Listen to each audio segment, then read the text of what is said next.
Hi, Mr. Burkhart. I'm Danny Wong, here with have a conversation with Mr. Kevin Burkhart. Kevin, how are you doing today? I'm doing great. Yourself? I'm doing well also. So let's start with the first question. You worked with SNY and the Mets for a long time, being a sideline and field reporter. Did it take time and preparation to maybe move from the sideline to up in the booth and in the studio?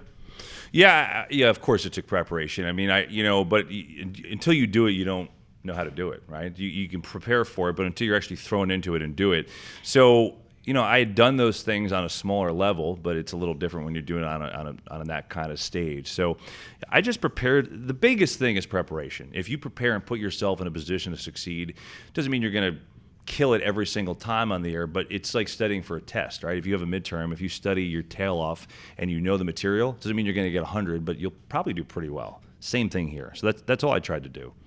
Okay, and now moving to maybe some modern baseball topics. Yeah. We've had a big movement spearheaded by the young players in the league called Let the Kids Play. What is your opinion on that movement, and do you think Rob Manfred and the MLB Baseball has really handled that well? I mean, I'm fine with it. I mean, I think there are degrees of it. I think a lot of times it's fun. I like the excitement. I like the emotion because the other sports have it.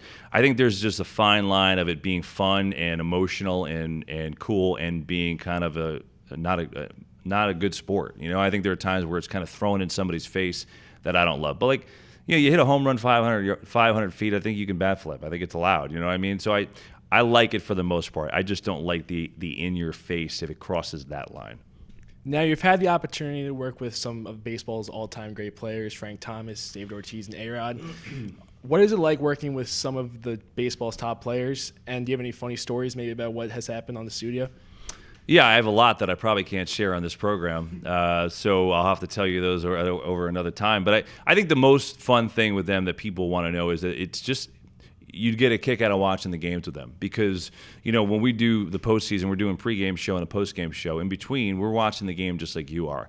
And they're yelling at the TV just like you are. I mean, last year when the Red Sox were on their run, we're watching the Red Sox Astros and Jackie Bradley Jr. has a big hit in, puts I think that was the clinching game. And Big Papi is having a heart attack on the set, screaming out loud. So they watch and yell at the TV just like we all do. So it's fun because they're all fans deep down too. That's, I think, the cool part. I really appreciate the time, Kevin. I'm Danny Wong, and thanks for joining us.